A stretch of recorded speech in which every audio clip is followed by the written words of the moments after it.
Et enfin, le dernier sujet de l'iceberg, les CP Games.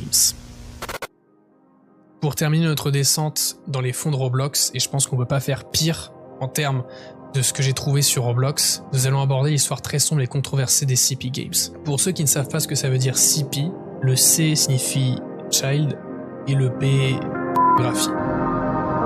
C'est ce que vous pensez, c'est horrible. On a déjà évoqué en haut de l'iceberg que certains utilisateurs avaient posté ce type de contenu sur les forums, mais il semble que cela ait été aussi présent dans certains jeux. Un utilisateur a rapporté avoir découvert un jeu de type condo, dans ce qu'on a vu juste avant dans les abysses, avec un lien dans la description qui menait à un site suspect. Ce lien avait conduit vers du contenu extrêmement dérangeant, totalement inapproprié sur la plateforme, entre autres de la pornographie. En plus de cela, des rumeurs circulent concernant les bandes sonores qui auraient été utilisées dans certains jeux Roblox. Ces bandes sonores contenaient des extraits vidéo de CP.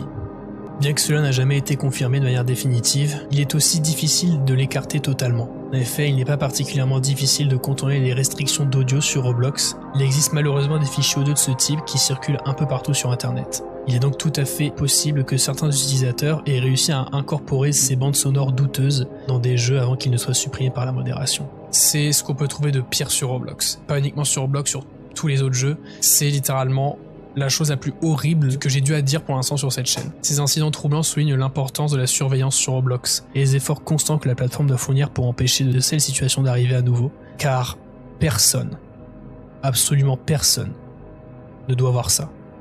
Et encore moins